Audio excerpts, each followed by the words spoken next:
Y empecemos con la parte de, si lo encuentro, con la parte teórica de recursividad. Acá está. Ahí está. Sí, hacemos un repasito de una pregunta. El informe del TP1 tiene que tener una explicación. Eso es algo que yo el otro día dije, el martes dije, me voy a acordar de decir esto, pero dije, no, es martes, no le voy a decir esto, lo voy a decir mañana, y después me olvidé. Eh, Tenemos un par de templates para hacer el informe PDF. Tenemos un template en Overleaf, LaTeX, y tenemos un template para Markdown. También hay un editor online que no me acuerdo cómo se llama. ¿Están publicados? Dillinger. Dillinger, sí, creo que estaban publicados, no me acuerdo. ¿Los habían publicado esos, Gaby? Negativo. ¿No están publicados? Bueno, ahora vamos a crear un canal o un posteo en algún lado con los templates. Fíjate, Gaby, si los tenés, si no los tenés, pedímelos que yo los tengo, después de la clase te los paso. Porque Lul les había Dale, agregado lo algo busco. después, no me acuerdo, se había modificado. Pero sí, tenemos un par de templates para que todos tengan, digamos, no es obligatorio que usen esos templates, pueden hacerlo en Word si quieren, en el informe, pueden hacerlo con cualquier cosa, tienen que entregarlo razonablemente prolijo en PDF, pero nada, son un punto de partida. Y ahí tienen las secciones más o menos que pedimos. No es necesario que expliquen línea por línea qué hace su código, ¿sí? Pero es como una defensa de su TP. Si ustedes van y presentan un TP, y si el docente dice, ok, ¿y esto qué hace? Ustedes les tienen que explicar, miren, mira, acá tengo esta función que lo que hace es, no sé, agarra un string y lo parte con los separadores. Ok, ¿y cómo funciona ahí? Primero lo recorre una vez, cuenta los separadores y después reserva memoria. Y por cada uno de esos itera y yo qué sé. Una explicación de... No hace falta línea por línea explicarlo. De hecho, si está bien documentado y está razonablemente documentado el código y se entiende, casi que no hace falta. Sí hace falta quizás explicar algún algoritmo específico que usen. Pero bueno, fíjense ahí después en los templates de informes que se van a dar una mejor idea de qué queremos. Generalmente lo que es bueno es tener diagramas, ¿sí? Diagramas de memoria. Esos que hacemos con las flechitas y los puntitos y las cositas. Porque es bueno para ver qué es lo que está pasando. De hecho, les sirve a ustedes para ver dónde pierden memoria, que pierden por todos lados. Pero empecemos con esto. Ahí está. Sí. Bien. Recursividad y backtracking son los temas del martes. Hoy vamos a practicarlo. Pero bueno, vamos a ver rápidamente la teoría y después lo practicamos. Eh, ¿Alguno sabe lo que es la recursividad? De hecho, hicimos ya funciones recursivas. Ya vi que algunos medio manijas ya terminaron la parte de recursividad de RPL. ¿Sí? Entonces, yo supondría que saben lo que es la recursividad, pero ¿saben lo que es la recursividad? Funciones que se llaman a sí mismas. Sí. ¿Algo más? Nada más. Nos quedamos ahí. Nos quedamos ahí. Nos plantamos ahí. Bueno, recursividad. Acá creo que había un par de definiciones sacadas de distintos lugares, de Wikipedia, de la RAE. Recurrencia, recursión o recursividad es la forma en la cual se especifica un proceso basado en su propia definición. Acá no habla de funciones, ¿sí? Habla de procesos, que puede ser cualquier cosa. Bueno, se formula el concepto de recursión. Un problema que puede ser definido en función de su tamaño, sea n, puede ser dividido en instancias más pequeñas, menores a n, del mismo problema, bla, bla, bla, bla. Otra definición, esta es la de la RAE. ¿Sí? Recursivo. Dicho de una unidad o una estructura, que puede contener como constituyente otra del mismo tipo. De nuevo, no aplica solamente a funciones. Acá este nos decía que especificaba un proceso. Este dice que aplica a una unidad o estructura. ¿Sí? En general, esta materia vamos a tratar una definición que es algo parecido a esto. ¿Sí? Decimos que algo es recursivo si se contiene a sí mismo en una versión más pequeña. Esta es la parte donde yo siempre les digo, un día va a venir alguien del departamento de matemática, un día va a caer Grimben en la clase, por ejemplo, y nos va a clausurar la cátedra, nos van a echar de la facultad. Pero básicamente es esto, ¿sí? Lo que vamos a ver. Si ustedes se acuerdan cuando vimos Teorema Maestro, sí, tal cual. Cuando vimos Teorema Maestro, ¿qué dijimos? Teorema maestro lo que me dice es que si yo puedo expresar mi función recursiva con una expresión que, ¿cómo denominábamos? Si alguien se acuerda. ¿Se acuerdan que se llamaba ecuación de recurrencia? Capa no. ¿Se acuerdan que era una ecuación de recurrencia? Que es algo que ven en matemática discreta en realidad. Por eso digo, el departamento de matemáticas nos va a mandar a volar. ¿Y cómo se definía esa ecuación de recurrencia?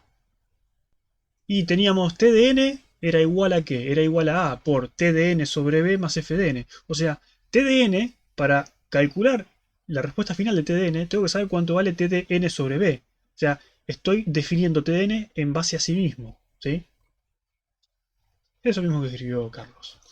Entonces, ¿es recursivo? Sí, se define en función de sí mismo.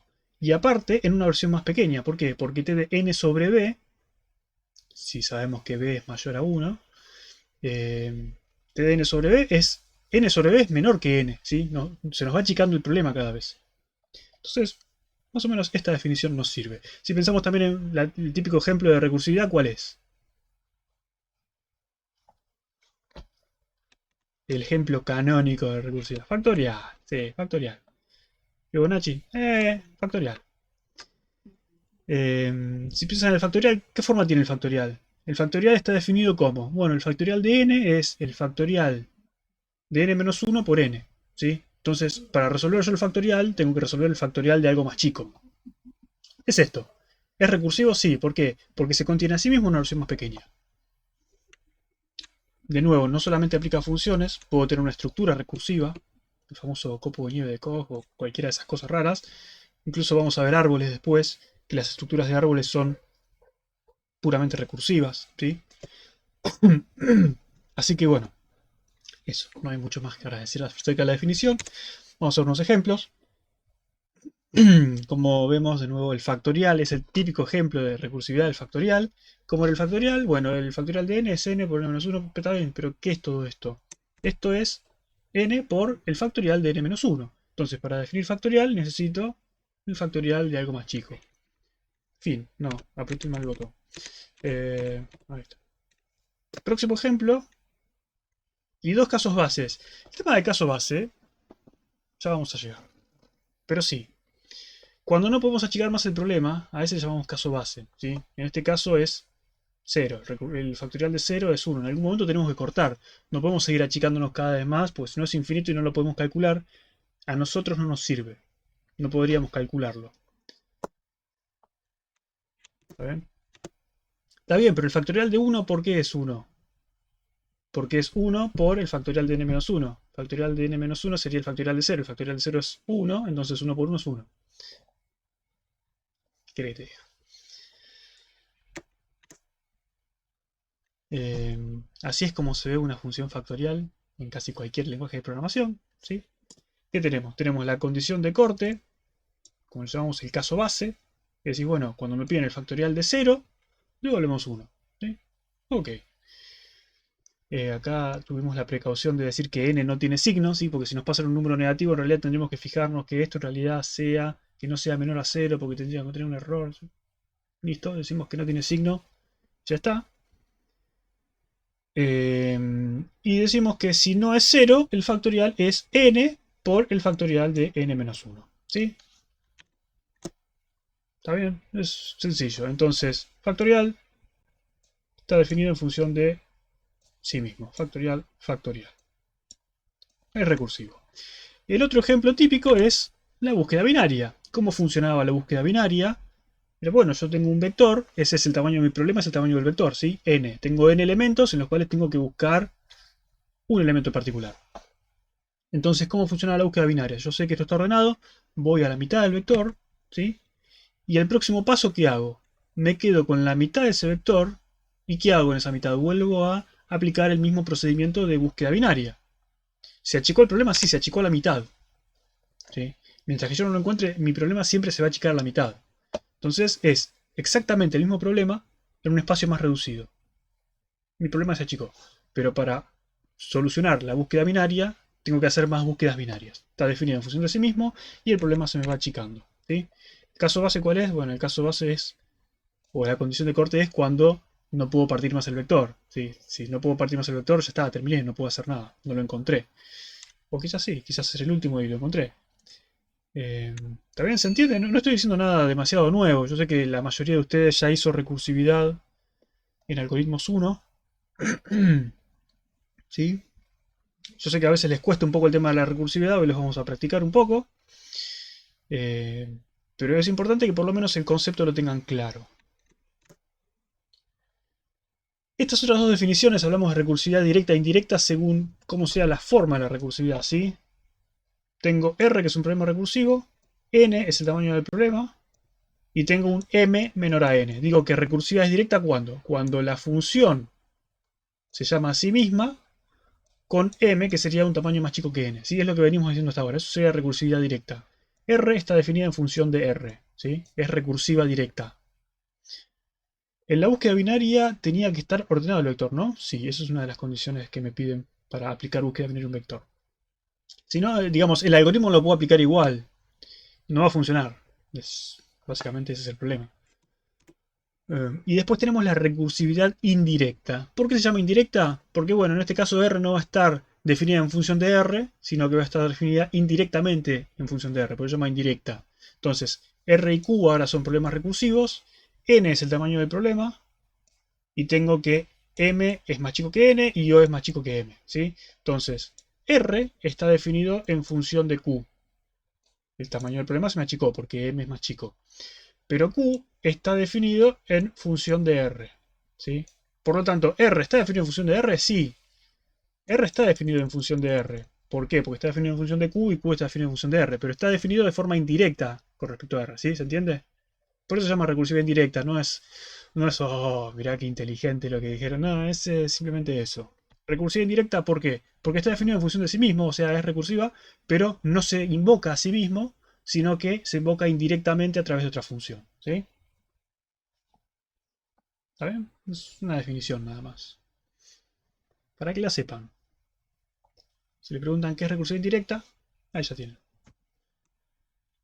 Si voy muy rápido me avisan. Yo intento, digo, yo avanzo porque digo, bueno, ya lo saben, pero si no lo saben me frena. Recursividad de cola. Este es algo que no sé si lo vieron todos. Pero es importante que lo sepan. Una función se dice recursiva de cola si la llamada recursiva, ¿sí? La llamada recursiva a sí misma, es la última operación dentro de la función. ¿Qué interpretan por eso ustedes? ¿Conocen alguna función recursiva de cola? Como la de factorial. Exactamente no como la de factorial. Fíjense que devuelve factorial. Sí, pero no. Tenemos la función factorial. Ahora va a quedar claro. ¿El quicksort? No. ¿Sería que haga algún tipo de operación con n No. antes? Para. Ahora vamos a verlo bien. Quicksort, no sé por qué dijeron quicksort, pero nada que ver. Tenemos la definición de factorial. Sí, esta ya la conocen, la vimos recién, ya saben cómo funciona. Dice, si n es 0 devuelve 1. ¿Sí? Ahora, si n no es 0, ¿qué hago? Multiplico n. ¿Por cuánto multiplico n? Y por el factorial de n menos 1. Yo no puedo terminar de resolver esta multiplicación hasta que no sepa cuánto vale el factorial de n menos 1. ¿Sí? No puedo. ¿Por qué? Porque por cuánto lo multipliqué y por lo que me dé está bien, pero tengo que calcular todo eso. Entonces, la última operación que se resuelve no es el factorial, es la multiplicación. ¿Sí? Esto es lo último que hace, la multiplicación.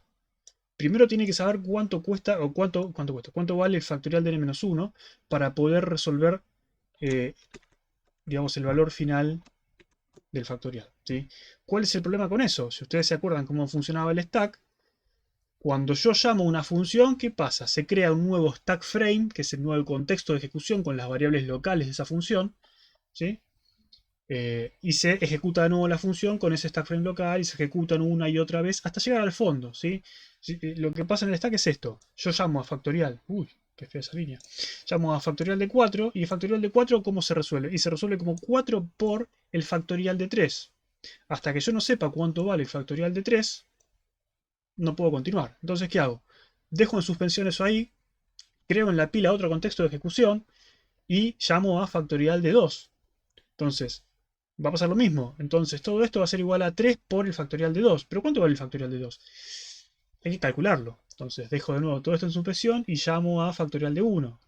1 se llama factorial de 0. Y así, hasta llegar a factorial de 0 que devuelve 1. Y ahí sí, recién ahí puedo resolver todas las multiplicaciones. ¿Sí? ¿Se entiende esto? Esto se va apilando en el stack. porque son distintas llamadas, una llamada, otra llamada hasta llegar al fondo. Cuando llega al fondo se resuelve el caso base, digamos, el 1, porque devuelve 1, y entonces se ejecuta ese return y ese return vuelve acá. Esto le va a dar 1, esto era 1, ¿sí? Y este return va a hacer que se desencadene de nuevo el return de arriba y va volviendo y se van desapilando esos contextos, ¿sí? Recién ahí, cuando llego al fondo, es que puedo empezar a resolver todas las multiplicaciones. ¿Está bien?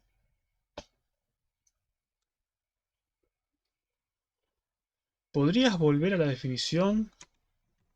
¿Esto?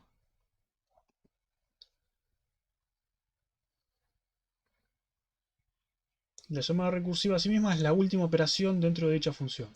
Lo último que hago es llamar recursivamente. ¿Por qué es eso?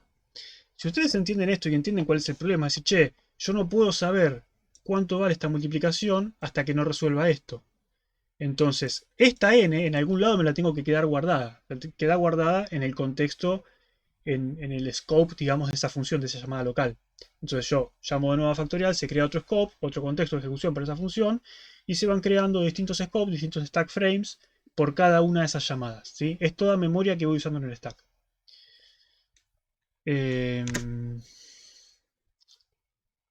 Comentario aparte de Gaby, si me estás mirando, es opcional, digamos. No pasa nada. Olvídense de ese mensaje. Esta sería una definición de factorial con recursividad de cola, ¿sí? Tiene una forma más rara. Yo tengo mi función factorial, que de nuevo recibe un n, pero ahora voy a estar usando una función auxiliar, ¿sí? Que lo que hace es, recibe el n y recibe un 1. ¿Y cómo funciona esto? Lo que voy a decir es, si n es 0, va a devolver parcial, que es esto que empieza en 1, ¿sí? Y si no, lo que hace es devuelve factorial rec de n-1 y n por parcial, ¿sí? O sea, este parcial que está acá es como la acumulación parcial del factorial. Va calculando el factorial y lo va acumulando ahí, ¿sí? Entonces, ahora sí, la última operación que se hace dentro de la función es la llamada recursiva. Yo no tengo que esperar ese resultado para aplicar otra operación. ¿Está bien? ¿Se entiende eso? Después, si es mejor o peor, después lo vemos. De hecho, después en 10 segundos. Pero primero es importante que entiendan cómo funciona esto. ¿Entienden cómo funciona esta versión del factorial? Entienden que si yo llamo factorial de 4, esto va a llamar a factorial rec con 4, 1. Dice, bueno, n es igual a 0, no. Entonces va a venir acá y va a llamar a factorial rec con 4 menos 1, 3. ¿Sí? 3. Y 4 por 1, que es 4. Y así va a seguir decrementando este y va a ir multiplicando este. ¿Está bien? Va acumulando el factorial y va multiplicando 4 por 3, por 2, por 1. ¿Sí? ¿Se entiende cómo funciona esto? Mejor preguntar sería si alguien lo entendió así. Y es lo que estoy preguntando, si lo entendieron.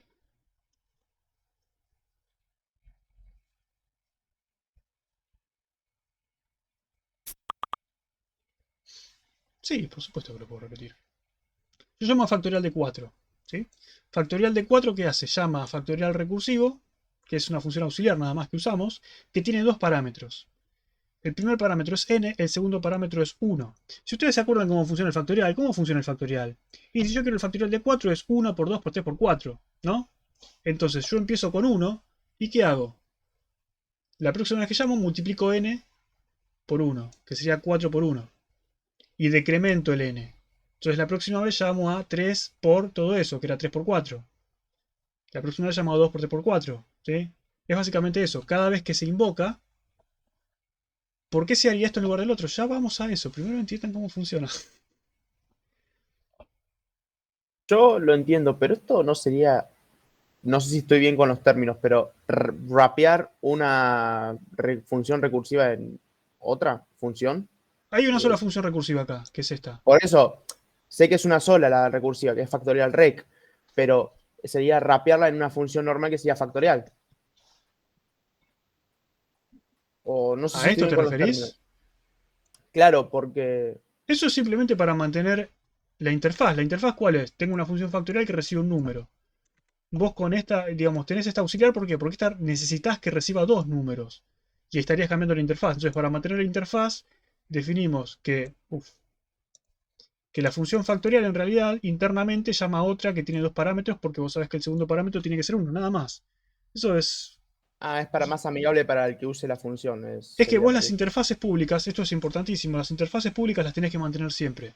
Si vos tenés el contrato, tu contrato dice, mira, mi función factorial recibe n, no puedes venir mañana y decir, ah, mira, ahora necesito que reciba un segundo parámetro, y lo que es peor, decir, y el segundo parámetro siempre le tenés que pasar uno. Y tú decís, no da, sí.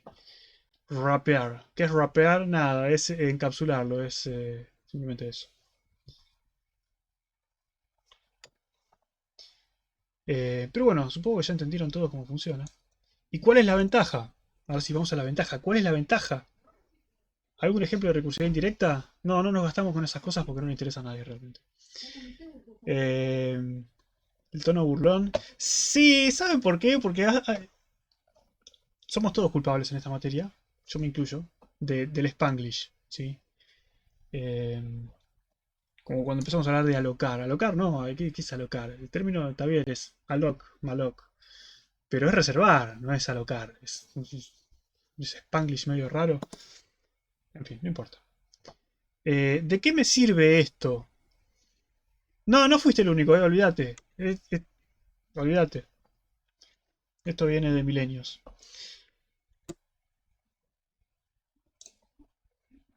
¿Cuál es el problema acá? O el problema. No hay ningún problema. El tema es el siguiente. Recuerdan que yo dije, para saber cuánto es el factorial de 4, por ejemplo, yo tengo que esperar a saber cuánto es el factorial de 3. Y para saber cuánto es el factorial de 3, yo tengo que esperar a saber cuál es el factorial de 2. ¿Sí? ¿Se entiende eso? Entonces, si yo tengo la pila, el stack, ¿sí? ¿Cómo funcionaba el stack? Y cuando yo invoco una función, se crea un stack frame que tiene las variables locales, stack frame 0, por ejemplo, ¿sí? Que tiene las variables locales de la llamada, de la función. Entonces, la primera vez que lo llamo, n es igual a 4. Demasiado, se entiende bastante con el mouse. ¿Sí? Entonces, cuando llegue a esta línea, ¿qué va a pasar? N va a seguir valiendo 4, pero yo no puedo salir de este stack frame, no puedo retornar hasta que sepa cuánto vale el factorial de n-1. Ahí se va a producir otra llamada función, se va a crear en el stack otro stack frame, ¿sí? Stack frame 1, ¿sí? Con las variables locales de esta llamada función. Y la variable local que tiene la única que es n. ¿Y cuánto vale? Vale 3. Y esto va a seguir así. Se va a crear otro stack frame con n igual 2. Y otro stack frame. Stack frame. Y otro más. Frame 4. ¿Sí? Con n igual 1 y con n igual 0. El stack frame con n igual 0 es el único que puede resolverse. ¿Por qué? Porque sabe que tiene que retornar. Los demás no pudieron retornar. ¿Por qué? Porque están esperando el resultado del stack siguiente, ¿sí? El stack frame 0, está esperando el resultado del stack frame 1. Y el 1 está esperando el resultado del 2. Y el 2 está esperando el resultado del 3. Y el 3 está esperando el resultado del 4. El 4 es donde corta. ¿Sí? Dice, listo, yo puedo resolverlo, da 1. Vuelvo. Entonces lo que va a pasar es que se va a desapilar este. Y este va a poder resolver la multiplicación. Se va a desapilar este, y este va a poder resolver la multiplicación. Se va a desapilar este, y este va a poder resolver la multiplicación. Se va a desapilar este resuelve la multiplicación. Se desapila este, y ya el que llamó inicialmente a factorial ya tiene su resultado, ¿sí? Tuvimos que usar toda esta memoria para calcular el factorial, ¿sí? Cuando se retorna directamente se desapila de a una ese call stack. Cada uno de estos stack frames corresponde a una función. Entonces, la función vuelve y es ella sola la que sale, ¿sí? Cada vez que sale de la función, sale una función, no salen 25 funciones. Esto es una a una. Vos cuando invocás una función, invocás una. No invocás 100 al mismo tiempo. ¿Está bien?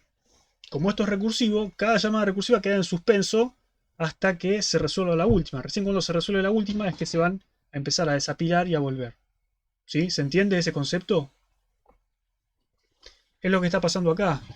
Recién cuando llego al final es que se pueden empezar a desapilar y a resolver las multiplicaciones. Entonces yo necesito usar toda esta memoria. ¿Qué pasa cuando tengo una recursiva de cola? Lo que pasa es que el compilador, en CTutor se puede ver con su desapilan, sí. El compilador en estos casos puede aplicar una optimización que es reutilizar el stack frame. ¿Sí? ¿Por qué? Porque si yo tengo esto así,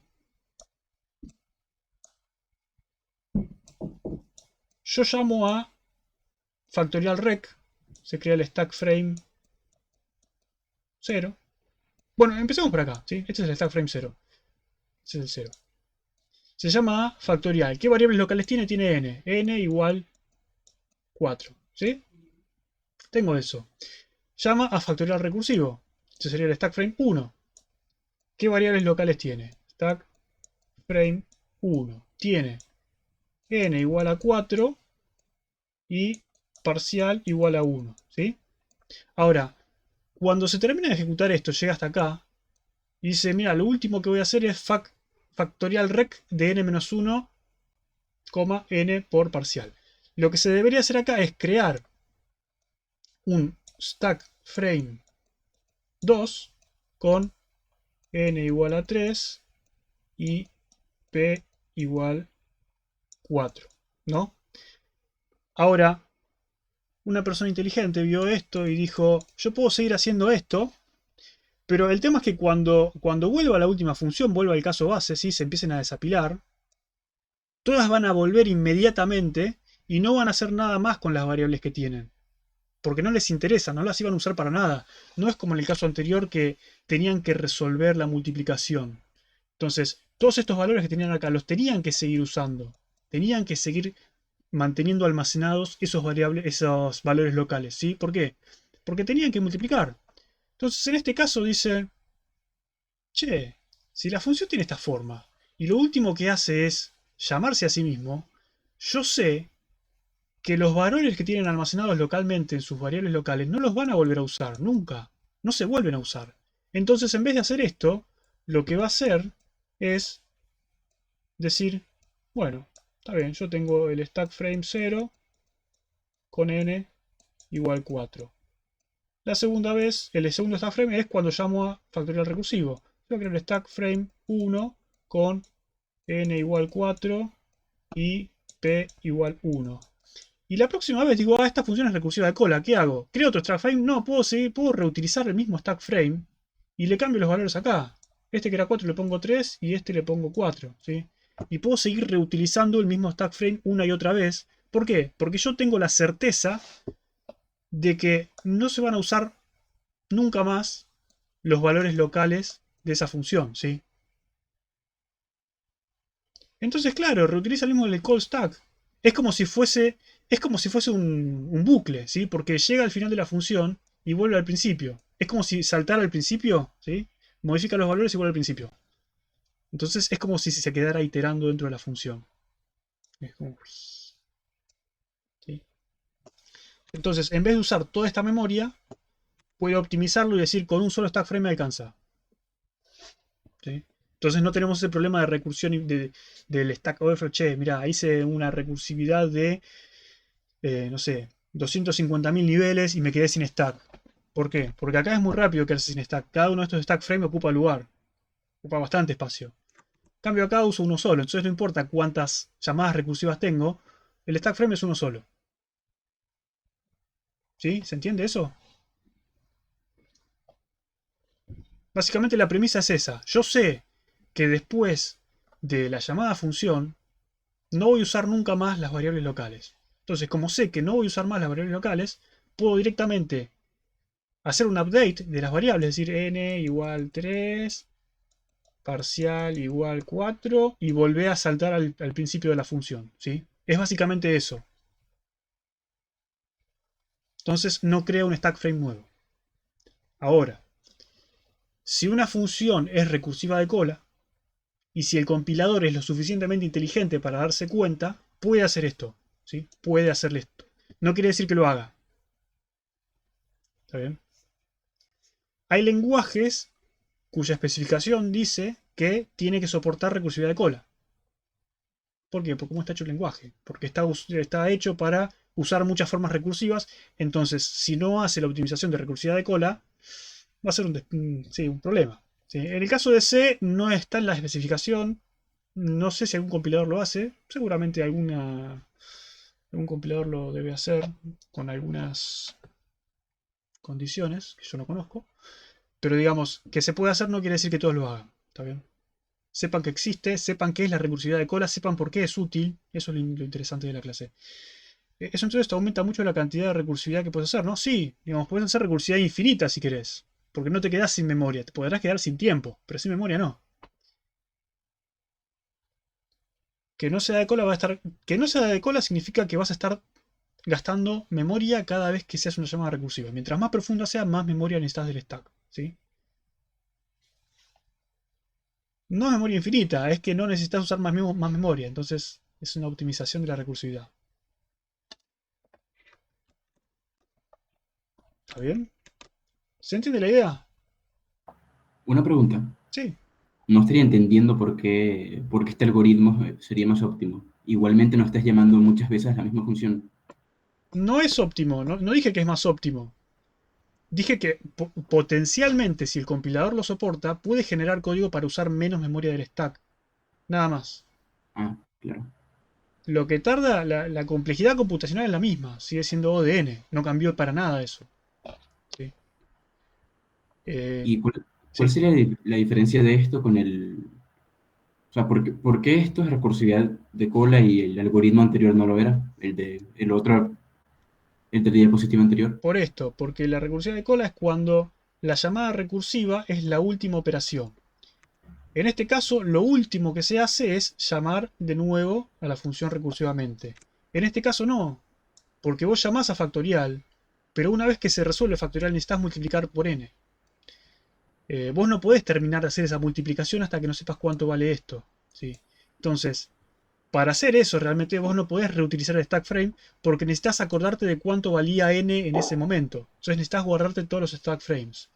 En este caso, como después de la llamada recursiva retornás de la función, salís, no hace falta que te acuerdes nada. Entonces todos los variables locales de esa función las puedes borrar. Te podés olvidar que existen y podés reutilizar el mismo stack frame.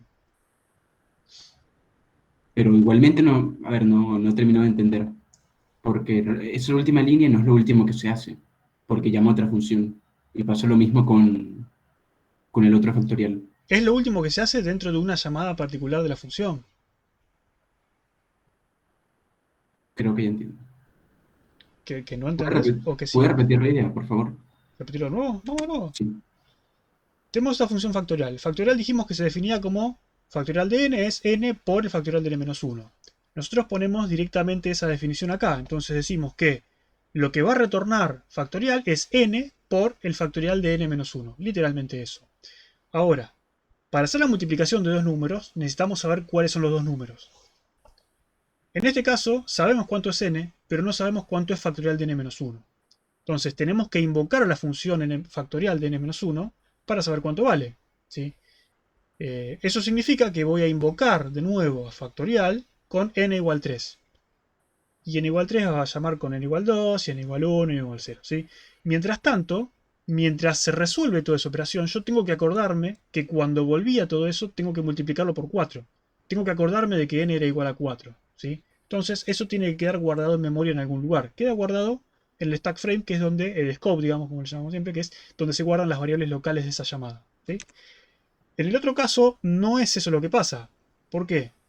Porque la función sale después de que se resuelve la llamada función a factorial recursivo.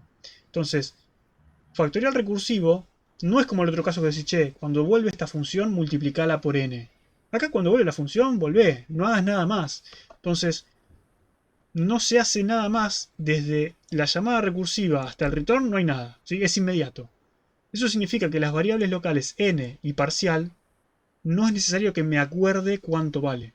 Como no es necesario que me acuerde cuánto vale, porque va a estar implícito en el retorno de esta función, puedo no acordarme, puedo reutilizar la memoria, en vez de que quede guardado cuánto valía, digo, no me interesa, la verdad que no me interesa, porque no lo voy a usar. Entonces directamente reutilizo el mismo lugar de memoria para hacer la próxima llamada. ¿Sí? En vez de crear una nueva zona de memoria para poner los nuevos valores, digo, los valores no me interesan, uso la misma zona de memoria, ¿sí? Entonces lo que me ahorro no es necesariamente tiempo de ejecución, que puede llegar a ser en algún caso, porque, digamos, llamar a una función tiene su costo y lo que sea, pero eso queda por fuera, digamos, es tema de otra materia, pero sí me ahorro espacio en el stack, ¿sí? Porque yo no necesito acordarme de nada. Yo sé que ni bien vuelvo a esto, me llegó esto, ¿qué hago? Lo devuelvo, ¿sí? No hago nada con eso.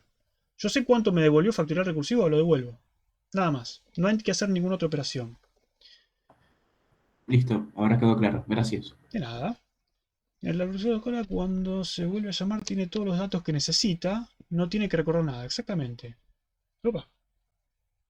¿Está bien? ¿Queda claro la recursividad de cola? ¿Alguno más que le queda dudas?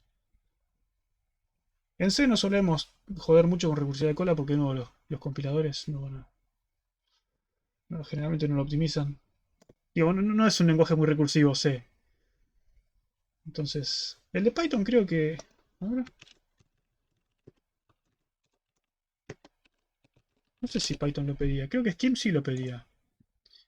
Python. No, Python no es. Scheme. Scheme sí es Tail Recursive. Así que esto lo voy a optimizar siempre. Haskell también, obviamente. El de Closure. Y Closure también. Closure de hecho tiene unas primitivas para... Bueno, no importa. Sí, también. Pero Closure no es Scheme, es Lisp. Aunque es un Lisp 1. Pero no importa, eso es otro tema. Python tenés el Stack Overflow a 1000 llamadas. Sí, pero en realidad, aunque el lenguaje sea recursivo de cola y haga estas optimizaciones, si vos escribís esto, el Stack Overflow lo vas a tener igual, ¿sí? ¿Por qué? Porque acá sí o sí tenés que acordarte del n. Digamos, esta función no es recursiva. Si vos en un lenguaje que optimiza recursividad de cola, como es Scheme, por ejemplo, escribís esto, por más optimización que haga el compilador, esto no te lo puedo optimizar, ¿sí? En cambio, esto sí te lo puedo optimizar. Bien, si se entendió, cumplí el objetivo. Y acá es cuando empezamos a hablar de la dualidad de lo recursivo y lo iterativo, ¿sí? Generalmente si yo tengo algo escrito de forma recursiva, puedo pasarlo a forma iterativa, y si tengo algo de forma iterativa, lo puedo pasar a forma recursiva, ¿sí? Con mayor o menor dificultad. Pero son lo mismo. Básicamente cuando hablemos de recursión e iteración es lo mismo. Hay algunos problemas que son más fáciles de resolverlos de forma recursiva, por cómo está, por la naturaleza del problema, digamos. Y hay otros que quizás es más fácil resolverlo iterativamente. Pero el mismo problema yo lo voy a poder resolver de las dos formas, ¿sí? Este diagrama es de recursividad indirecta. Supongo que si recursivo es una función recursiva, iterativa no, pero iterativa llamo, sí. Ponele que podría verse, pero no es. Y el ejemplo más claro es lo que vimos recién, ¿sí? Recursividad de cola. Si yo tengo una función que es recursiva de cola, dijimos que era como, bueno, acá abajo actualizar los valores, ¿sí? Darle un nuevo valor a n y a p, y saltar al principio de la función de nuevo. Y es básicamente eso, es un for, ¿sí? Es un for. Y lo que va haciendo es multiplicando en parcial, va multiplicando i, que sería el n acá. Y va multiplicando en parcial 4 por 3 por 2 por 1, es un ciclo, ¿sí? Es básicamente eso. Las de recursividad de cola son muy fáciles de reescribirlas como iterativas porque literalmente lo son. Que es, de hecho, si se fijan, es lo que hace el compilador cuando lo optimiza. ¿Qué hace? Vuelve al principio y reutiliza el stack frame, reutiliza todo el código sobreescribiendo los valores. Es lo que hace un ciclo, ¿sí? Y si no es recursiva de cola, no es tan directo verlo. Nosotros somos chistosos y le llamamos recursivo de pila, porque no es recursivo de cola. Es un chiste para otra clase porque todavía no vemos pilas y colas, pero sí. Básicamente lo que hacemos es... Está bien, ¿qué es lo que pasaba acá? Cuando yo hago la llamada recursiva tengo que acordarme de n. Entonces, para acordarme de ese n, lo que se hace es, se crea un stack frame nuevo para poner los datos nuevos. Acá lo que hacemos es simular eso con una estructura de tipo pila y vamos apilando los valores y después desapilamos y multiplicamos, que sería simular lo que hace la llamada función, ¿sí? Pero no, es un chiste para otra clase. El tema acá es ver la dualidad. Está bien, se ve bastante más complicado que este. Está bien, pero porque el problema no era el mejor para expresarlo de esta forma. Además, se intentó hacer un pasaje directo de lo que hacía uno con lo que hacía el otro. Quizás uno no lo pensó, ¿sí? Es como una traducción muy mecánica. Estamos simulando cómo funciona la pila. No tiene sentido. ¿Sí? Pero la idea es que se puede. En algunos se ven pilas y colas. No todas las cátedras lo ven. No es tema de algoritmos 1. Ese es el tema. Yo no puedo suponer. Backtracking, no. Bueno, backtracking no nos metemos. Pero bueno, ¿se entendió? Porque ahora viene el tema de backtracking. No me quiero meter mucho en backtracking todavía. No sé si necesitan practicar algo de recursividad. Podemos hacer algunos ejemplitos sencillos de recursividad. O pueden hacer ustedes. Y después seguimos con backtracking.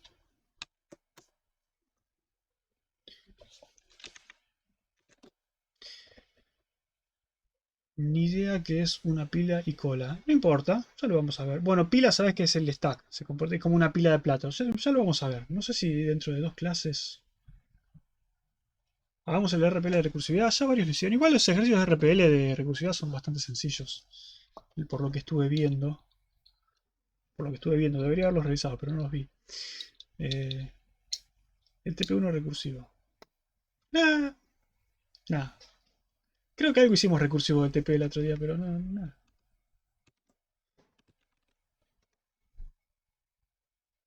¿Qué tenemos por acá? Yo no me acuerdo si copié. ¿Qué ejercicios copié o si copié alguno? No, clases, recursividad. No copié ninguno. Enteros. Copiemos alguno. A ver, ¿qué podemos copiar? El que seguro vamos a hacer es el de Sudoku. Yo pensaba sacar el de laberinto. Generalmente esta clase resolvemos un laberinto y un Sudoku recursivamente. Como, digamos, nos sacaron la clase del martes. Dije, bueno, en vez de hacer laberinto y Sudoku, hacemos Sudoku nada más. Pero antes de llegar a eso, falta un ratito. Vamos a hacer algo más sencillo. A ver.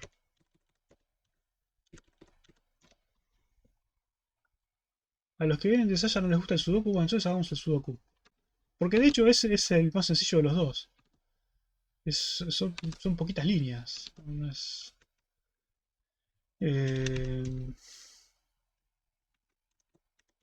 A ver. Dos.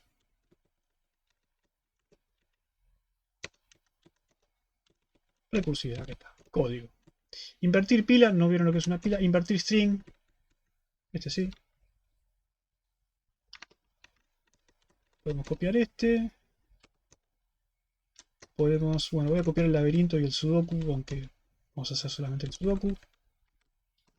Pero por si queda tiempo. El 1 y 1. Este siempre decimos, lo vamos a hacer después cuando veamos pila. Y no sé si alguna vez llegamos a hacer... No, dejémoslo para otro día. Pero hagamos el típico, el de invertir string. Después vemos qué pasa con los demás. Invertir string. ¿Cuál es la misión acá? Es invertir un string. Es muy sencillo. ¿Vos elegiste la temática? No, la eligió Manu.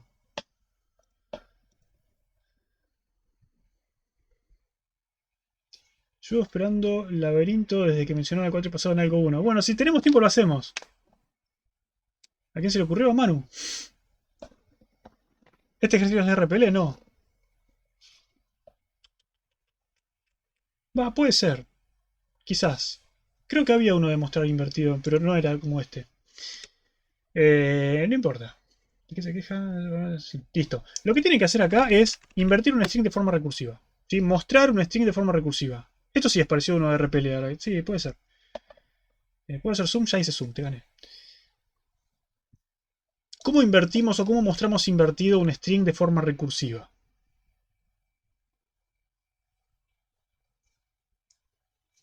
¿Cómo hacemos?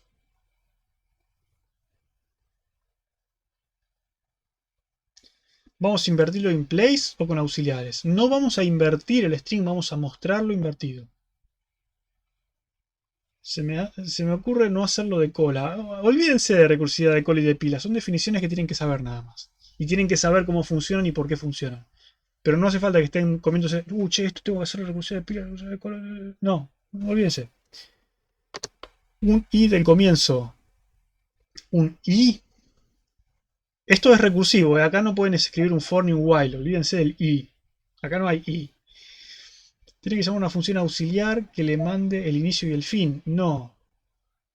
A mí se me ocurre, bueno, entramos a la función recursiva, vamos avanzando el puntero hasta que lleguemos al final del string. Cuando lleguemos al final del string, vamos retrocediendo el puntero y vamos imprimiendo cada uno de los caracteres hasta no sé dónde.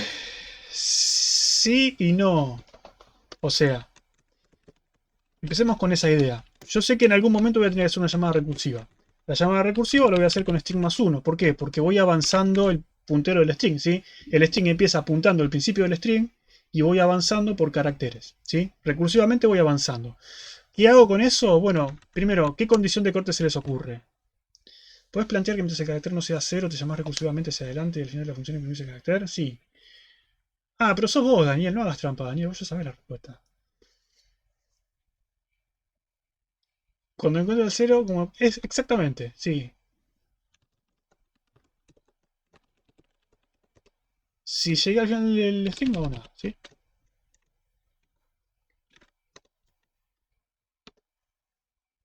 Entonces, si yo hago printf, como ya dieron la respuesta, podemos hacerlo. String, ¿sí? Ya eso, ya está, ya estoy mostrando el string de forma invertida, ¿no? ¿O no? No.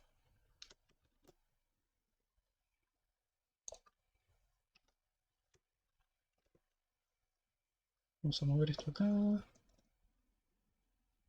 ¿Cómo se llamaba esto? Invertir string. Make. Invertir. Lo corremos y funciona. ¿Por qué me decían que no?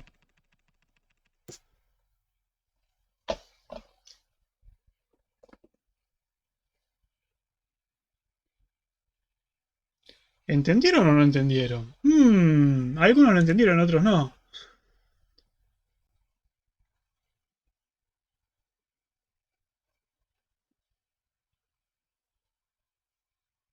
¿Se entiende lo que pasó acá?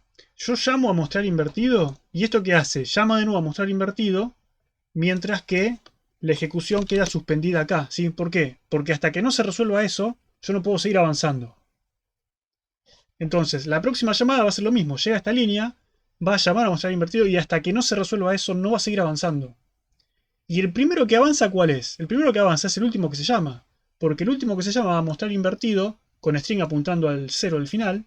Este va a retornar y esto va a poder seguir y va a imprimir el carácter. Pero el primero que se libera es el último que se llamó. ¿Sí? ¿Se entiende eso? Bueno, a mí no me queda muy claro. O sea, entiendo que imprime el último carácter, pero no entiendo cómo vuelve después. Porque la función sale. Es lo que hablábamos antes. Los contextos de ejecución se van apilando. Es como que yo llame a, por ejemplo, pensarlo de esta forma. Yo tengo... hagámoslo acá. Tengo string igual hola. ¿Sí? Tengo string igual hola. Cuando yo llamo a la función, llamo a mostrar invertido con la palabra hola. Saquemos esto que al final no lo usé. Llamo mostrar invertido con hola. Y mostrar invertido con hola va a llamar a mostrar invertido con hola. Y este va a llamar a mostrar invertido con la. Y este va a llamar a mostrar invertido con a. Y el último va a llamarse con el string vacío, ¿sí?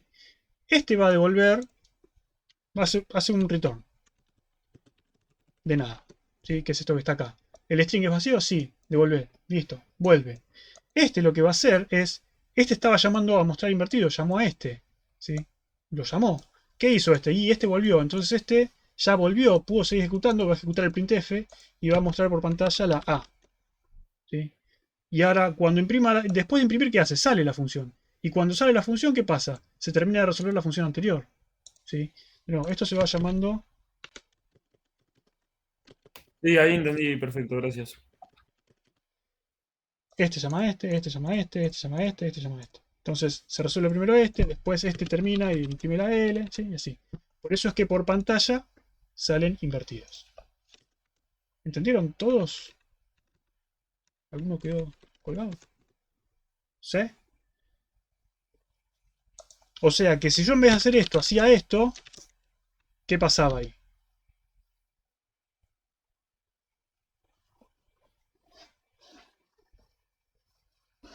Se imprime normal, se imprime al derecho, digamos. ¿Sí? ¿Por qué? Porque primero imprimo y después llamo.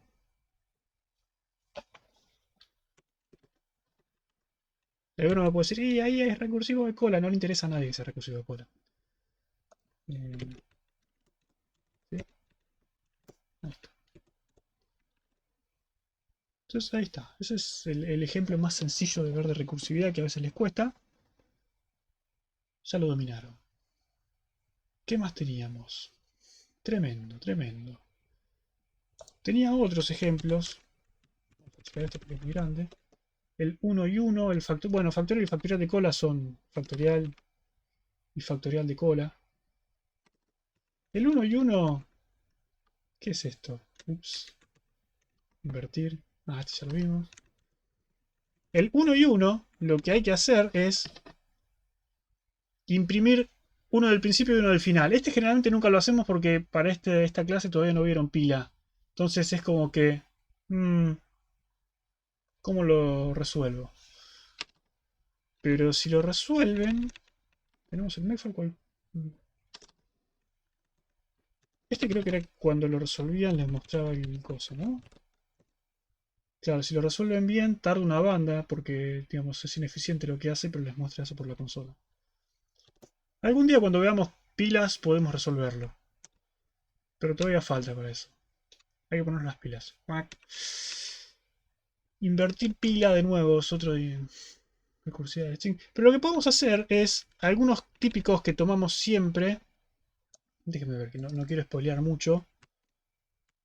Porque hay unos que vemos de en lo tipo de examen. A ver si lo encuentro. Spoilea, no pasa nada. Sí, no pasa nada. Clases.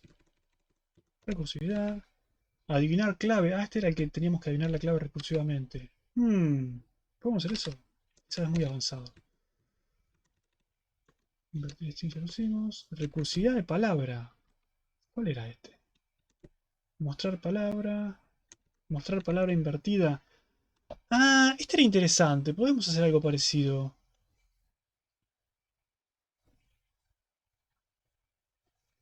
No podemos hacer el del final del segundo 4 y no sé cuál es ese. Seguro que era fácil. Final del segundo cuatrimestre de 2021. ¿Cuál de todos? Si lo tenés a mano, decímelo que lo resolvemos, pero no me acuerdo cuál es. Podemos entrar a chusmear, yo no me acuerdo. A ver. De hecho, no sé si está bueno ponerme a resolver finales acá en clase, pero podemos hacer. Déjenme ver. Barra.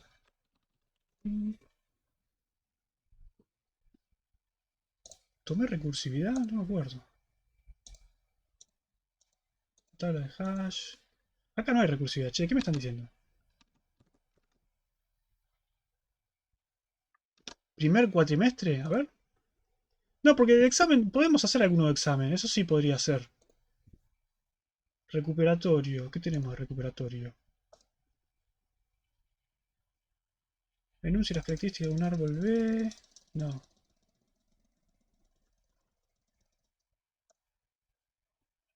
Esperen, que hay muchos mensajes acá. Ejercicio 5. No, salí vos. Sumar números. Pero este era una papa. ¿Este decís vos? No. Complete de forma recursiva. Estos son los típicos exámenes de recursividad que tomamos. Complete de forma recursiva la función recursiva presentada a continuación. Sí, no pueden usar for, while ni do. Entonces, en este caso no se permiten definir funciones auxiliares. Dado un vector de enteros, devuelve la suma de todos los números almacenados en el vector. Es muy fácil. Es muy fácil. Profe, era un chiste, me refería al final que nos tomarían a nosotros. Ah, pero bueno, ya que estamos podemos hacerlo. Si saben cómo hacerlo. A ver si están en condiciones de resolver un ejercicio de examen. Es re fácil este. Es lo que yo dije, Daniel, es re fácil este. Pero no todos lo supieron resolver. Ojo. Entonces yo puedo tener, por ejemplo, números igual... no sé. 1, 5, 7, 8, 0, 2, 1. Por ejemplo, por decir algo. Y decimos sumar números. Y la cantidad de números, ¿cuánto es? Es size of números dividido size of int. ¿Y esto cuánto debería devolver?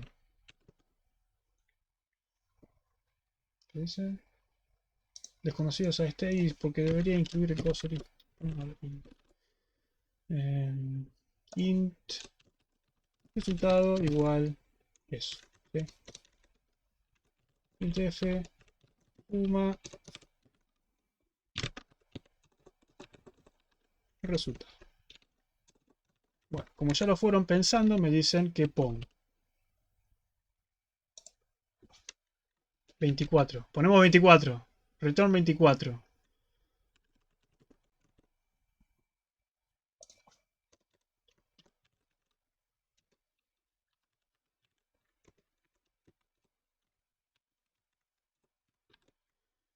O de 1. Sí. Entonces, bueno, ¿cómo planteamos esto? Es un problema bastante sencillo, como dice Daniel. Lo que tenía que hacer era sumar los números. Es muy sencillo, muy sencillo. Una duda. ¿Sumar resultados ¿Sumar resultados se puede llamar en el printf? ¿Sí? O sea, sumar números. ¿Sí? No hay problema. No hace falta asignarle una variable. Se puede llamar. Pero bueno, ¿cómo hacemos esto? ¿A quién se le ocurre? No es muy parecido al factorial, es idéntico. Casi.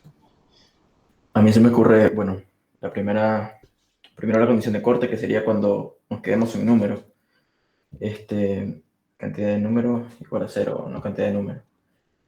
Sí. Y después por cada iteración retornamos el número que se encuentra en la posición inicial del puntero en ese momento, asterisco número, y después volvemos a llamar a la función, avanzamos el puntero y disminuimos la cantidad de números. Es básicamente eso.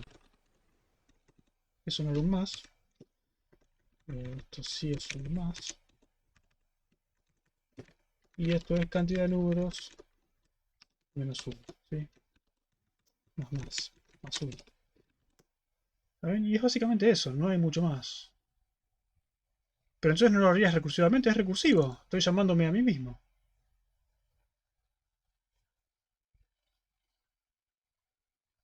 Le respondes a Pablo.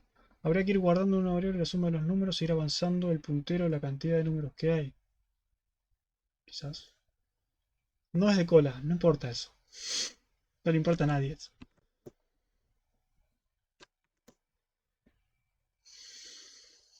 ¿Está bien? ¿Se entiende cómo es este? Era muy sencillo.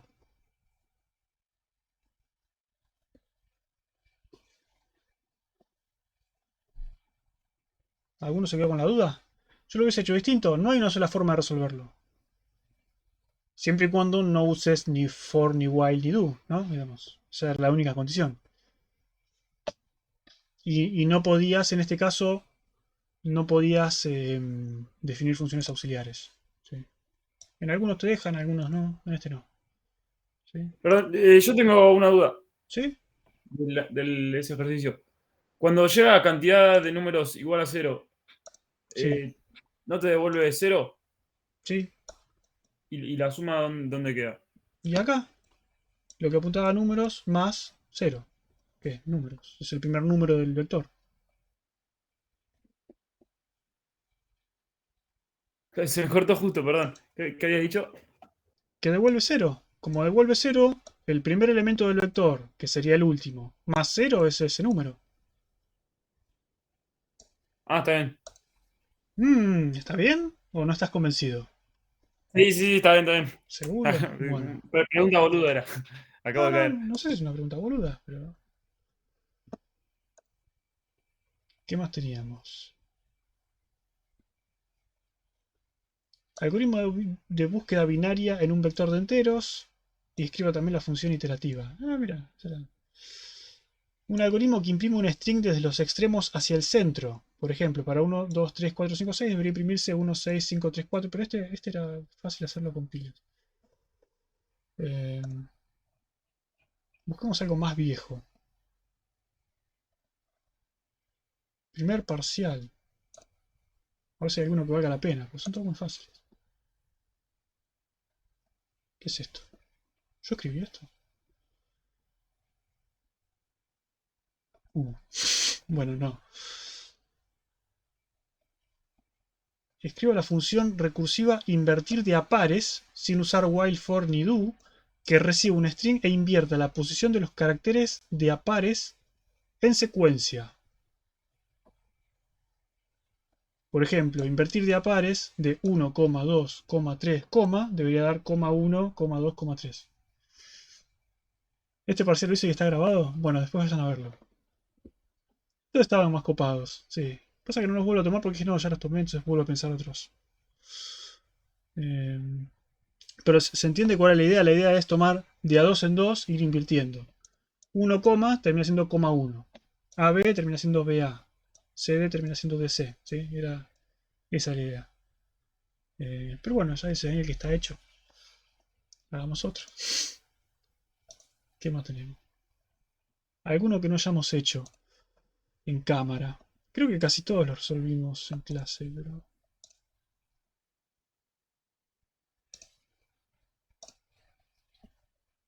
Sumar números. Entré al mismo, exactamente el mismo.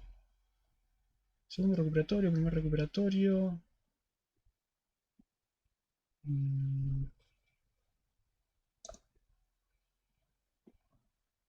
Sí, no hay más. Claro, los más viejos me los borró. Está bien, no hay muchos de parcial, desgraciadamente. Están todos grabados. ¿Qué podemos hacer recursivo? ¿Cómo harían ese de invertir a pares? Porque está bueno ese. ¿Cómo lo harían? Ya que estamos. Yo lo quería algo parecido a lo anterior, solo que voy avanzando el string de 2 en 2 hasta llegar al final y por cada dos elementos que agarro hago un swap y ya está. Sí y no. Porque ese tenía... No diría que es una trampa. Pero hay un problema ahí con eso. Contaría como auxiliar el swap, ¿no? No. No es ese el problema. El problema es el 0 del final. Vos no puedes avanzar el puntero de a dos posiciones, porque avanzarlo a dos significa que te podés saltear el 0 del final. ¿Sí? Hay un parcial que te pide el algoritmo de la raíz cuadrada de RPL recursivo. Es buena esa. Che, ¿no lo hicieron recursivo en RPL ese? Porque ese es bastante sencillo. ¿Lo hicieron con while? Lo hicieron con while. Bueno, podemos hacer el de la raíz cuadrada después y vemos. En este caso hay que invertir de a 2. Entonces A, B, C, D, E, F debería salir BA, DC, FE. De nuevo, ¿cómo lo plantearían? Estaba bien por donde venían, pero tenía que tener un cuidado extra. ¿Cómo empezamos? Array, no lo usamos. Chao. Podríamos hacer eso mismo que dijo, solo que como condición de corte también podríamos chequear en la posición -1, ¿no? O sea, menos una posición del string. ¿Cómo? O sea, seguir avanzando de a 2, pero en la condición de corte, además de que si la posición en la que nos encontramos termina, también si la posición en la que estaba anterior termina. La posición anterior, o sea, algo así No, al revés. como... Más que la posición anterior, si el siguiente carácter es 0 cortar. Claro, porque ahí la primera vez que entras estás accediendo a una posición de memoria anterior a donde empieza el vector, que vos decís, che, ¿qué había ahí? No sé qué hay ahí. Como raro. No. Para nada. Lo que sí puedes hacer es verificarlo después. Si quieres lo podemos hacer, sí, bien, paso a paso. Tenemos el carácter A, que va a ser string. Y el carácter B, que va a ser. Bueno, podemos hacerlo más consistente, hacer sub 0 y sub 1. Ahí está. Tenemos los dos caracteres A y B. A no puede ser nunca el final del string. ¿Por qué? Porque ya verificamos que no es. ¿Sí? No estamos en el final del string. B sí puede ser el final del string. ¿Sí? En este caso, ¿decía algo el enunciado que hacer? No me acuerdo si decía qué hacer o no.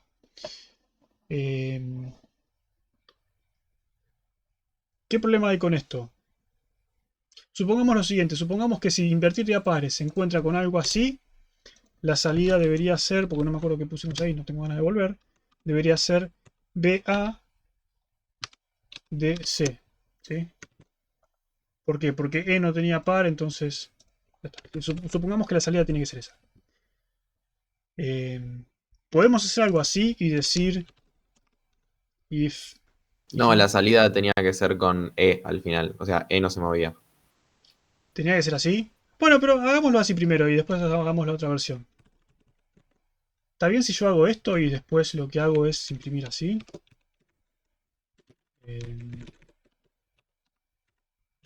BA y después llamar a invertir 2 con string más 2. ¿Está bien esto o está mal?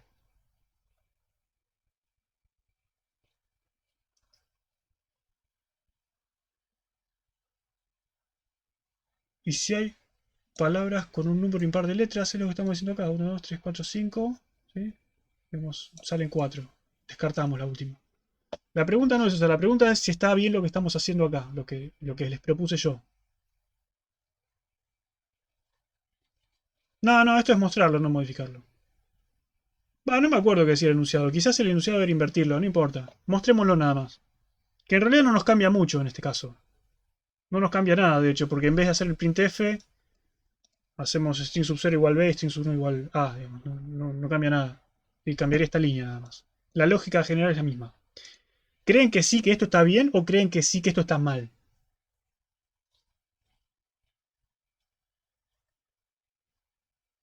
Que está bien. ¿No puede fallar? ¿Cuándo puede fallar? Cuando tenemos caracteres impar. Sí, por eso. Si es impar, no podría tirar tu segmentation fault. ¿Por Porque qué? avanzas la 2 y llegas a una posición que no te corresponde. Claro, y si impar, entonces sí tendría asterisco string porque tengo el último carácter que es el impar, pero no tendría B. Estaría accediendo a string 1. No, pero ahí chequea con el if y si no encuentra B, se va. No sé si estaría entendiendo, pero... Claro, pero podemos quedó probarlo. B después de acceder a string 1.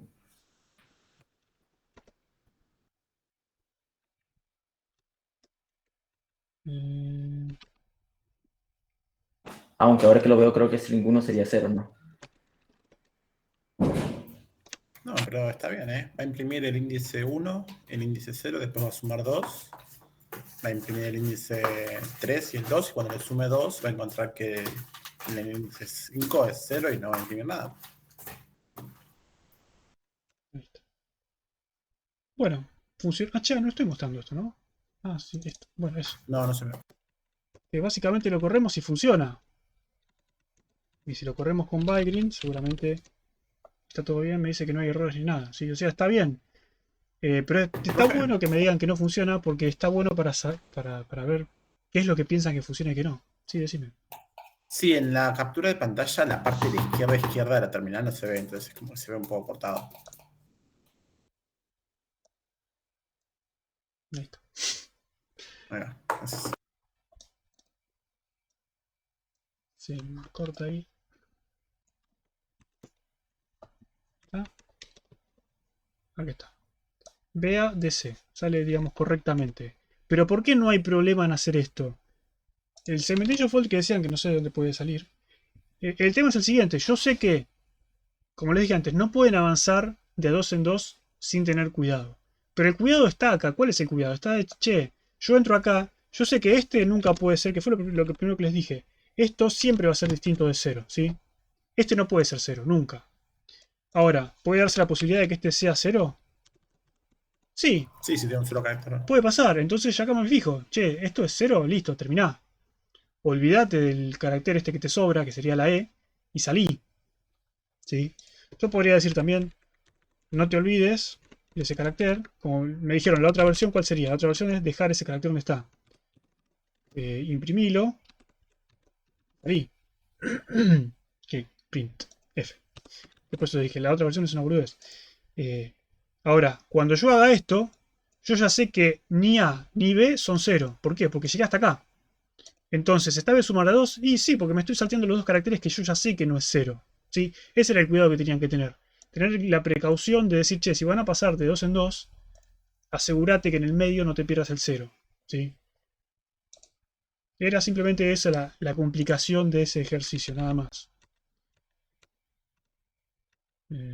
Print. ¿No lo guardé? Print. Guardate. Ahí está. Vea, DC. Y ahí quedó la E. ¿Está bien? Los ejercicios de recursividad que tomamos son básicamente eso, no es mucho más. Ahora sí, si quieren hacer el de la raíz, podemos hacer el de la raíz. Creo que en algún lado lo tengo. Para no tener que escribirlo todo. Déjame ver en qué cuatrimestre lo hicimos. Clases. Recursividad. Paso. No. Bueno, si no lo encuentro lo dibujo, lo escribo de nuevo y ya está. Va a ser más fácil, me parece.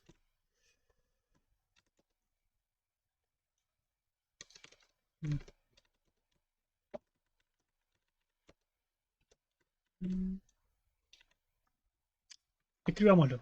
Va a ser más fácil, más rápido. ¿Cuál era el objetivo de la raíz cuadrada? ¿Se acuerdan? Teníamos un float, teníamos un n igual a, por ejemplo, raíz cuadrada de qué quieren calcular. ¿De 100? Calculemos una raíz cuadrada de 100. Que acá le estaría dando la respuesta a un ejercicio de RPD. No, pero no importa. Bueno, hacemos double. Para no complicarnos la vida. Y yo quiero, por ejemplo, decir raíz de n es igual a raíz de n. Literalmente. Y lo que voy a hacer es imprimir y decir raíz de esto es esto. ¿Sí? Ponemos n y ponemos raíz. Ahí está. ¿Sí? Queremos hacer la función raíz. ¿Qué forma tenía la función raíz? Devolvemos un double. Recibimos un double. ¿Sí? N. Y acá está, bueno, ¿cómo empezamos? ¿Cómo lo encaramos? ¿Quién lo hizo? ¿Quién no lo hizo?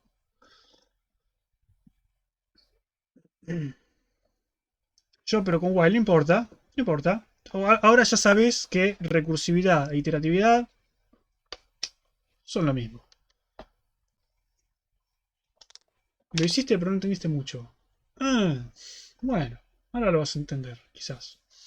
¿Cuál es la idea? La idea es calcular una estimación, ¿sí? Es decir, yo tengo una fórmula que me da una estimación de la raíz cuadrada. ¿La estimación es buena o es mala? No sé, tengo que ver qué tan buena es.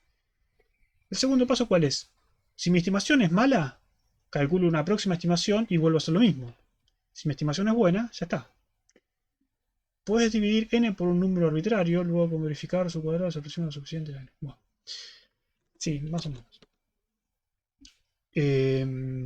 Hagamos así. Hagamos estimación. A fines prácticos vamos a suponer que n nunca es menor a 0. ¿Sí? Después agreguen la verificación si quieren. La estimación inicial me dijeron que, por ejemplo, decía el enunciado cuánto era la estimación inicial. N sobre 2. N sobre 2. ¿Sí? Esta es mi estimación inicial. ¿Qué hacía con esta estimación inicial?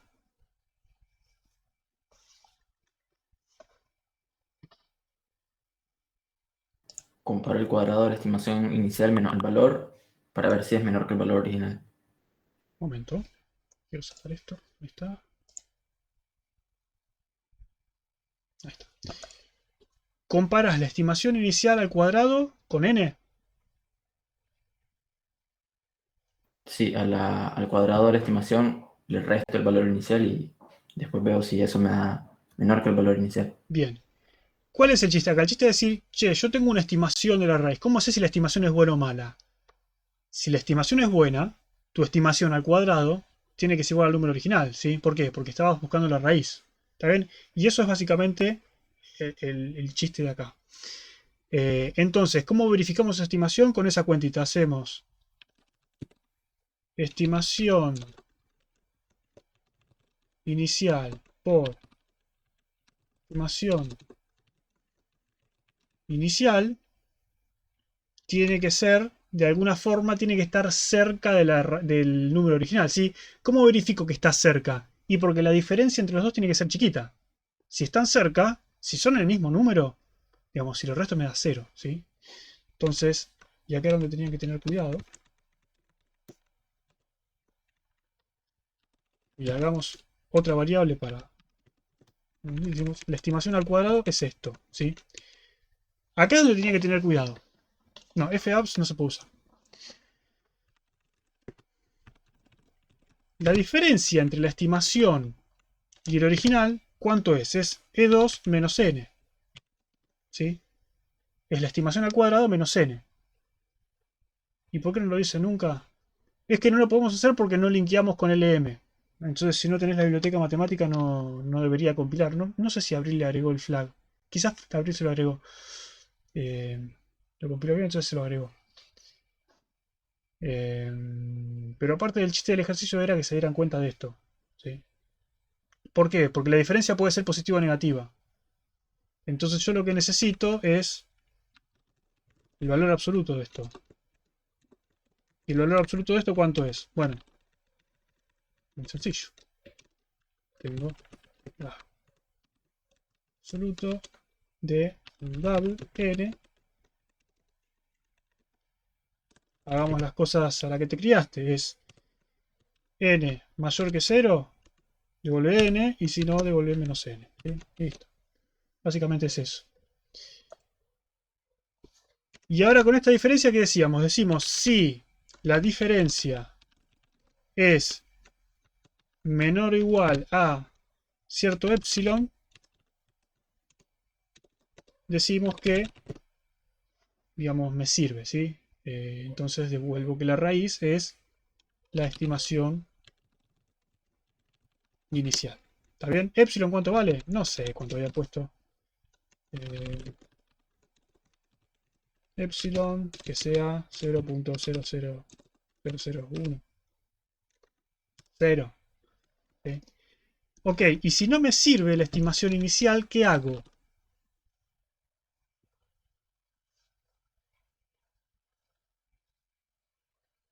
¿Se entiende lo que venimos haciendo?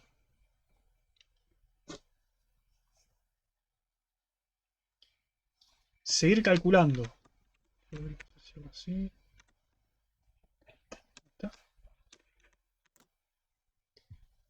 Seguir calculando. ¿Y cómo calculo? ¿Cómo calculo una mejor estimación? ¿Raíz de estimación inicial? No. No quieran meter la recursividad ahí. Todavía no está. RP le sugería una operación. ¿Cuál era la operación que sugería? ¿Cuál es la nueva estimación? Era la... ¿Cómo funciona ahí? ¿Qué? Ah, posicionar los dedos bien. Estimación inicial más n, me dicen ahí, sobre e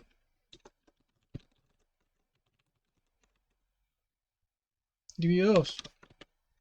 Me dicen que es eso. Bueno, está bien, ponele. ¿Y qué hago con esta nueva estimación? ¿Repito todo esto? ¿No? Entonces ahí era cuando empezaban a hacer la iteración con el while. Bien, perfecto. Acá entonces ya me establecieron cuáles son los pasos básicos de mi algoritmo. Ahora, en vez de escribirlo como un while, tengo que escribirlo como una iteración, como una función recursiva. ¿Cómo hago? ¿Qué le agrego? ¿Qué le saco? ¿Qué le cambio? Porque a partir de acá para abajo me dicen, che, esto, digamos, se empieza a repetir, ¿sí? ¿Cómo hago? Sin un while y sin un for. Está grabando, ¿no? Sí, está grabando. El corte es cuando diferencia. Sí, es esto que está acá. Llamás a raíz con parámetro nueva estimación, pero ahí estarías calculando la raíz de la nueva estimación.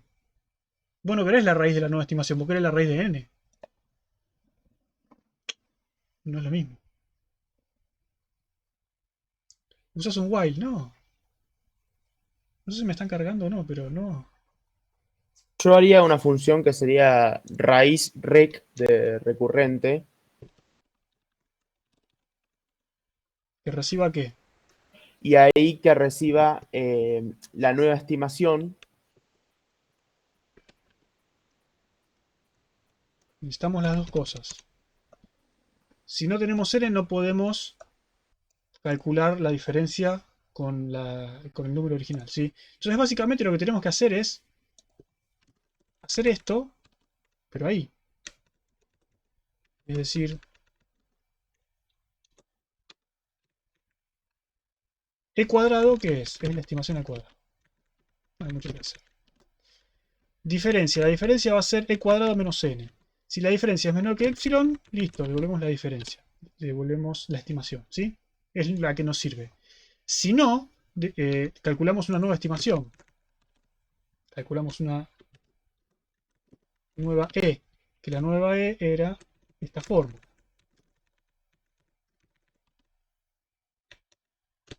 ¿Sí?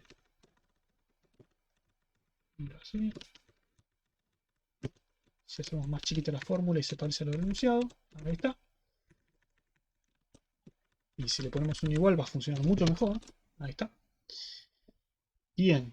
Entonces acá tenemos, calculamos el e cuadrado, calculamos la diferencia. Si es menor a epsilon devolvemos y si no, lo que hacemos es llamar nuevamente a raíz rec, ¿con qué? Con la n original y con la nueva estimación. ¿Sí? Entonces raíz va a ser simplemente calcular una estimación inicial y después retornar lo que te devuelva raíz rec de n estimación inicial. ¿Está?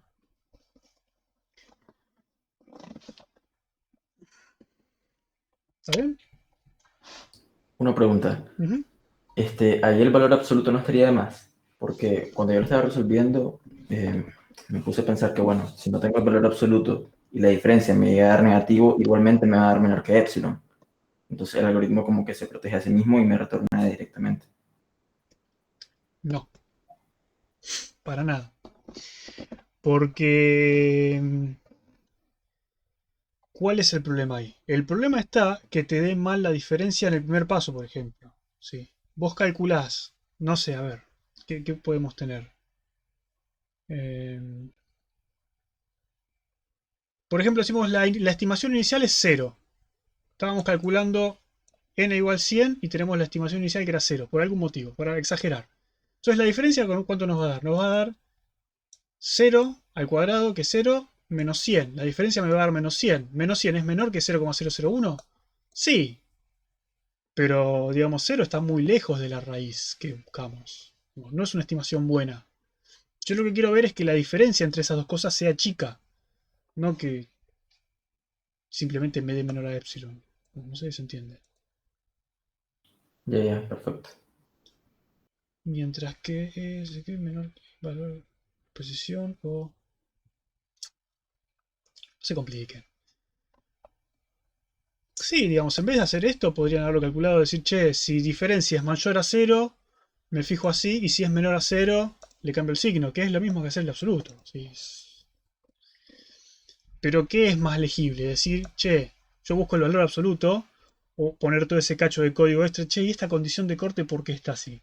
¿Por qué esta condición de corte tiene un O? ¿Qué significa? Bueno, lo que significa es que estás buscando el valor absoluto, así no te interesa el signo. Igual todo esto es muy lindo hasta que lo compilemos y no funciona, ¿no? Pero bueno, supongamos que funcione y no lo compilemos. O no. Bueno, a ver. ¿Qué tan mal nos puede ir? Algo 2. Clases, recursividad. ¿Qué carpeta le puse acá? Leemos. Y corramos. Bien, funciona.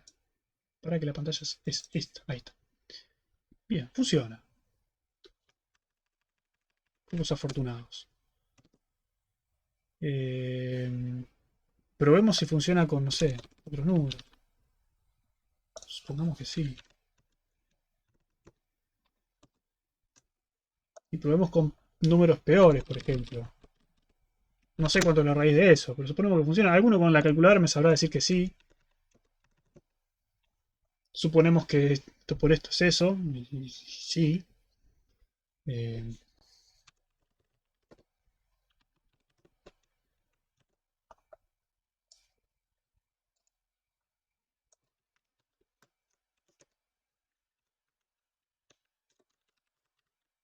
¿Cómo es? ¿No tiene raíz cuadrada? Tenés que importar el mat primero, si no, no va. Ah, yo lo puse mat con mayúscula como si fuese JavaScript. Sí. 3351. Sí, está bien. Está bien, estamos dentro de... Mirá, estamos re bien. 303, 392, 303, 3... Sí, perfecto. Funciona. ¿Qué querían? ¿Raíz de 1? Eso es de cosa de maldito, pero bueno, probemos. ¿No te dio 10 veces más grande? No, viste mal. Me dio... ¿Dónde está? Bueno, ahora lo volvemos a hacer si quieres. Raíz de 1 es 1.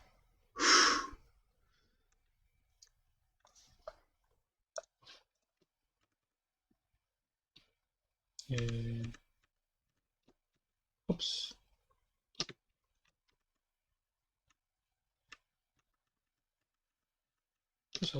No, sí.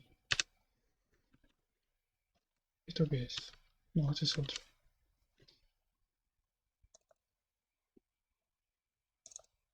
Ahí está. No pasó nada, nadie vio nada. Podemos probar de nuevo, pero digamos, dudo que dé distinto porque el cálculo es el mismo. ¿Sí? Ahí está. Si quiere volvemos a Python, hacemos lo mismo de nuevo. De esto.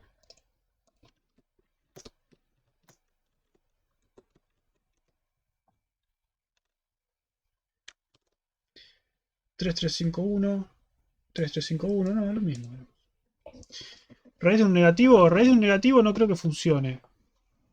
De hecho, fue una de las primeras cosas que le dije. Agréguenle la verificación de que no sea negativo. ¿Sí? Lo dije, está grabado. En el video va a salir. Pero bueno, si quieren, digamos, yo no pierdo nada.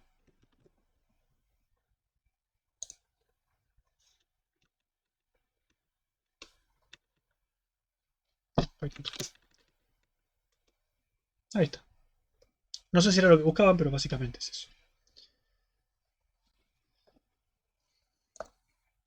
Sí, porque apreté Control D. Sí, no era Control D la tecla. Control D es para silenciar la MIT. Igual en el video va a salir, no se preocupen. Va por otro lado del audio. Bueno, dejemos ahí con recursividad. Hagamos lo siguiente. Vamos a hacer la parte de la presentación que es de backtracking, que no es muy larga. Vamos a una pausa de 10 minutos y después arrancamos con Kahoot y Sudoku. Backtracking. ¿Qué es backtracking? Backtracking es una forma de resolver problemas usando recursividad. ¿Sí? Pueden pensarlo como un algoritmo de fuerza bruta, si quieren. No todos los problemas se pueden resolver con backtracking, pero, bueno, es una técnica que explora recursivamente todas las soluciones posibles de un problema. Por supuesto, el problema tiene que ser explorable y sus soluciones posibles también.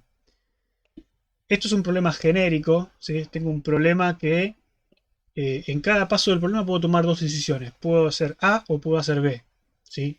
Y cuando hago A, tengo la misma opción. Puedo hacer A o puedo hacer B. Y cuando hago A, puedo hacer A o B, ¿sí? ¿Se entiende? Digamos, Es algo así. Lo que voy a hacer es voy a armar el árbol del problema. ¿Sí? ¿Por qué? Puedo armar el árbol del problema. ¿Por qué? Porque yo sé todas las posibilidades que existen. No hace falta que lo arme físicamente. Ya vamos a ver cómo queda en el código. Pero lo que voy a hacer es ir explorando recursivamente todas las soluciones posibles. ¿Cómo hago? Bueno, decido. Inicialmente puedo ir a A o a B. ¿A dónde voy? Bueno, voy a A. ¿Sí? Está bien, y ahora que estoy en A, puedo ir de nuevo a A o a B. ¿Y qué hago? Voy a A. ¿Sí? ¿Y qué hago? Voy a A. ¿Y qué hago? Cuando ya no puedo avanzar más, porque che, hasta acá se acabó el problema. Esa es una solución posible. Llegué abajo de todo, esa es una solución posible. ¿Qué hago?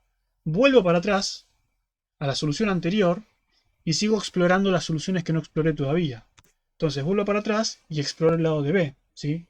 Y acá de nuevo llegué al fondo del árbol. ¿Qué hago? No hay más soluciones por acá. ¿Qué hago? Vuelvo para atrás y sigo explorando el resto de las soluciones. ¿Sí? Básicamente eso es backtracking. Es explorar recursivamente todas las soluciones de un problema hasta encontrar alguna que me sirva. ¿Está bien?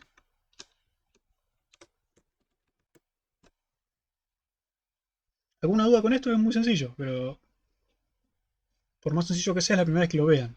Que lo ven. Entonces, primera vez que lo ven, ¿qué es esto? ¿Está bien? Vamos bien. Acá es cuando empezamos con el tema del laberinto. ¿Por qué un laberinto? Y porque en el laberinto, si pensamos en un laberinto bidimensional, ¿sí? Yo en un laberinto puedo ir derecha, izquierda, arriba, abajo, ¿no? O adelante, atrás, izquierda, derecha, como esté definido, ¿sí? Entonces, yo tengo el conjunto de todas las soluciones posibles, o puedo explorar esas soluciones. ¿Por qué?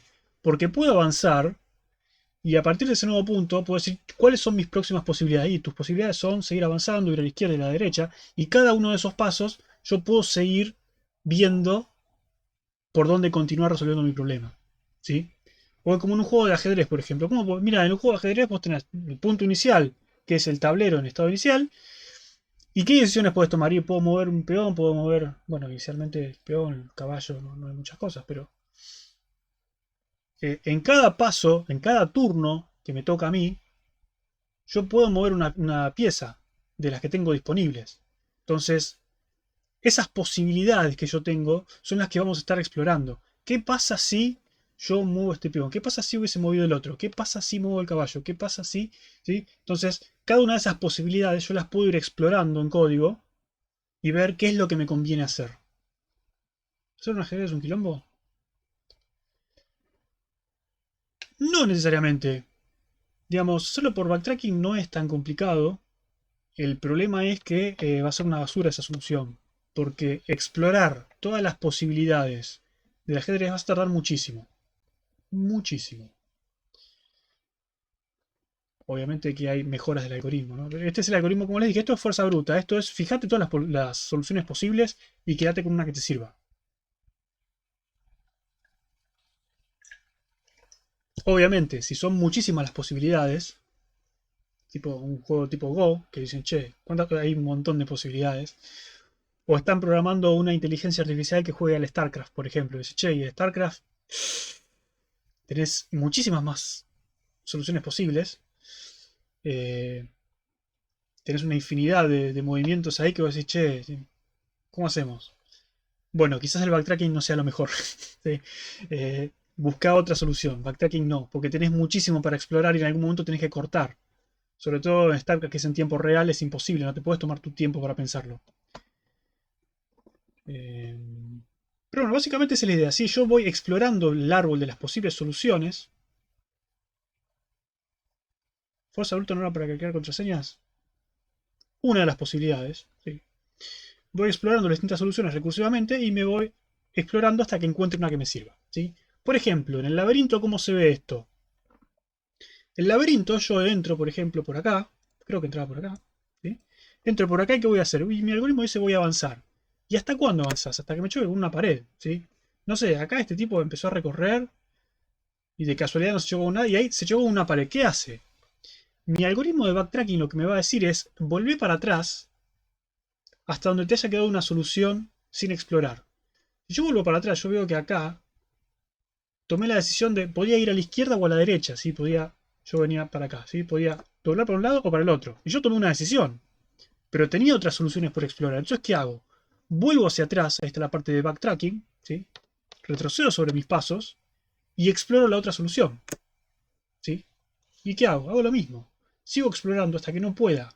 ¿Y cuando no puedo? ¿Qué hago? Bueno, vuelvo para atrás, hasta donde, hasta acá, y hasta acá no, porque hasta acá no tenía otra solución. Si era izquierda o derecha, ninguna de las dos me sirve. Vuelvo más para atrás. ¿Qué hay más para atrás? Bueno, acá. Acá yo podía ir derecha o izquierda, fui a la izquierda. Bueno, volví hasta ahí, ¿sí? Y hacé lo mismo. Y seguí explorando una y otra vez. Y cada vez que te chocas con una pared, volví para atrás, ¿sí? Y seguís explorando. Y básicamente eso es backtracking. ¡Tarán! ¿Preguntas?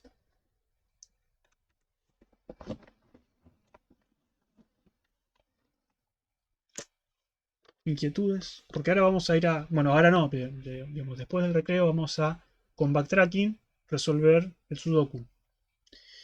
¿Qué pasa si podés entrar un loop en el laberinto? Bueno, tenés que tener alguna forma de que eso no pase. Por ejemplo, hacer la gran Hansel y Gretel y dejar las miguitas de pan en el camino como, che, ya pasé por acá. Entonces, no. Estoy dando vuelta. El concepto es fácil. No sé si entiendo la implementación, por eso es que lo vamos a practicar, obviamente. Supongo que con el sudoku, sí, exactamente. Sí, sí.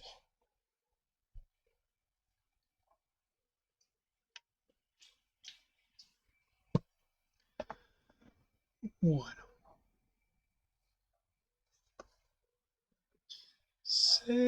No sé si dolor de cabeza. Es cuestión de tener las distintas soluciones posibles. Bien, llegamos hasta ahí. Entonces ahora lo que vamos a hacer es, antes de ir al sudoku,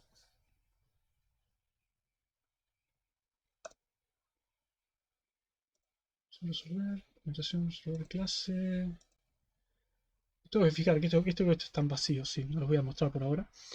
¿Nuevos en Nintendo Direct? No. Aprovechen ahora, no sé a qué hora era. ¿Pero no fue más temprano? No, no importa. Sí, por eso. Sí. En fin, tomémonos 10 minutos. Vayan a cargar más agua. Ya volvemos.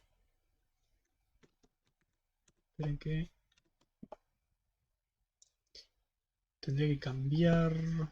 Está ahí.